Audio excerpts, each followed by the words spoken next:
Chapter 1.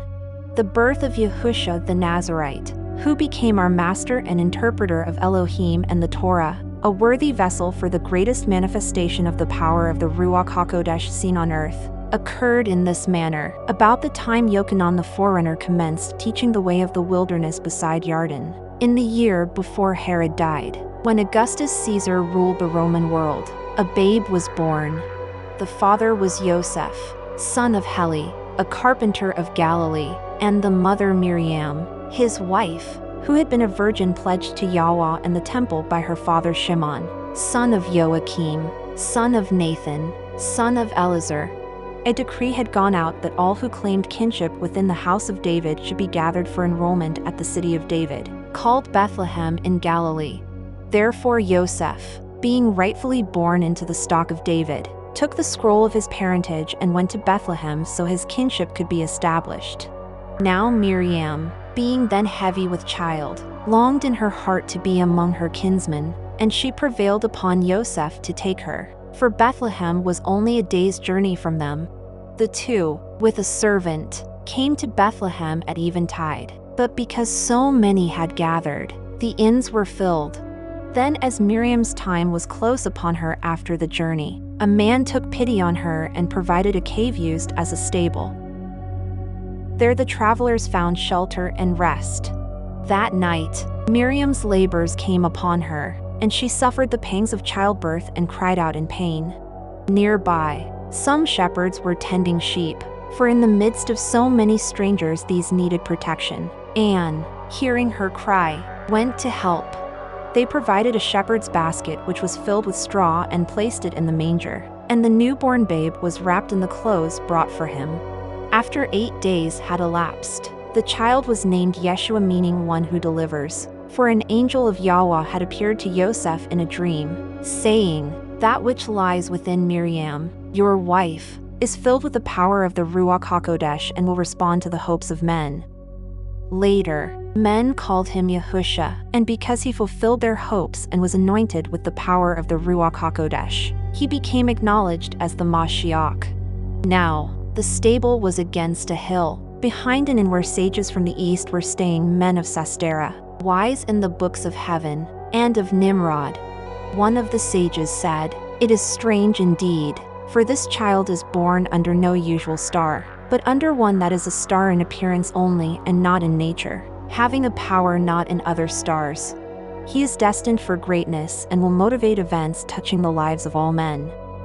When word of this was passed around, there was much excitement among those belonging to the house of David. And many, remembering the prophecies of Yochanan, for they had passed his way, wondered in their hearts, "Is this not he for whom we wait, the consolation of the Yahudim and deliverer of men?" This displeased the people of Bethlehem, who awaited another deliverer. When the sages spoke of the matter at their journey's end in Jerusalem and word came of the excitement among those of the house of David in Bethlehem, there was great consternation among the priests and learned men. They tried to discover where the babe was, but the sages answered deviously and said, "His star points towards the east." An elder of the house of David, attending the blessing of the child on the 8th day, lifted up his voice and declared, "Surely this is he who has been promised to redeem us out of the hands of evil. This is he upon whom the power of the Ruach HaKodesh will descend, bestowing strength, compassion, and wisdom. Surely, he will rule in the kingdom of Elohim." When the king heard about these things and that a babe had been born who, many claimed, was destined to be the deliverer, he was greatly disturbed and summoned the council. With the council were learned scribes and elders who disputed among themselves concerning the babe. Some said that while Yahweh's anointed would be born in Bethlehem, the deliverer would not, for the birth of Yahweh's anointed in that place had been foretold by the prophets. Others said it might not be more than an enlightener who was expected to be born at that time.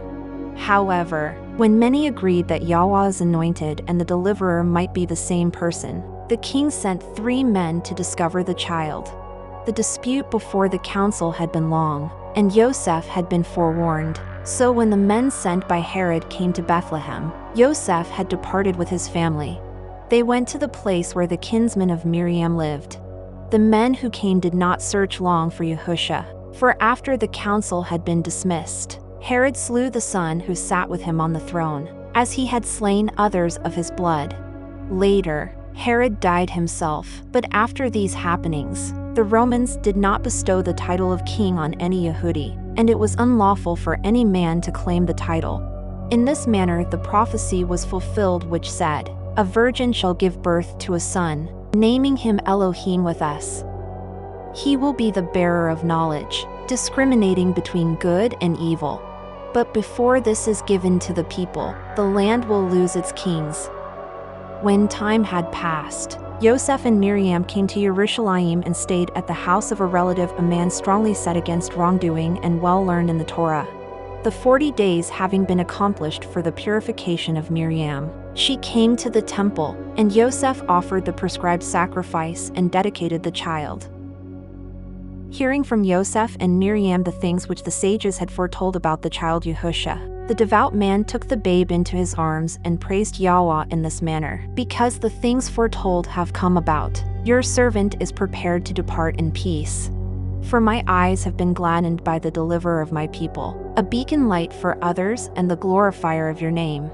He will teach all men the ways of Yahweh and how to walk in his paths. So swords shall be made into plowshares and spears into billhooks, and peace will reign over men." Yosef and Miriam could not understand the meaning of this and asked what was meant, whereupon the man replied, "I hold a sapling which will grow into a sturdy tree, under the shade of which many nations will find peace. Yet he will also test the strength of our people, tearing them apart in dispute. He comes as a separator, dividing the sheep from the goats, showing each his rightful place. He will place a sword in the hands of the weak and strengthen them, and the ungodly will be smitten." After complying with the requirements of the priestly law, Yosef and Miriam returned with the infant to their home in Galilee, a small place in a hollow at the foot of a hillside. There the child grew up, developing a strong body and keen mind, for he was strangely talented.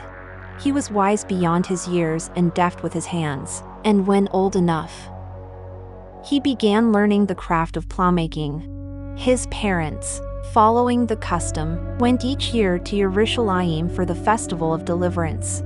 And when Yahusha was 12, they went as usual, but this time taking him with them. Having remained the 7 days of the festival, Yosef and Miriam set off to return home, but let the boy linger in Jerusalem, for a kinsman of theirs was also returning, and they thought Yahusha was in his company. Having gone a day's journey and finding Yahusha was not with his kinsmen, they became perturbed and at first light in the morning returned to Jerusalem.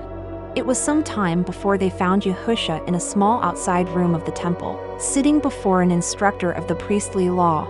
His parents were astonished at finding him accepted among learned men, and the teacher expressed amazement at the child's love of learning. But Miriam scolded the boy for his inconsideration, saying, "We have suffered much during the search for you."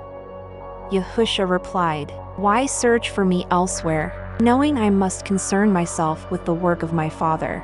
This saying disturbed the instructor. Neither could his parents understand the meaning of the reply, but they took the boy away with them. Henceforth he always obeyed his parents, but Miriam kept these things in the storehouse of her heart. As Yahusha grew up, his intelligence increased, and he was well liked by all. But he was a solitary child, much given to wandering.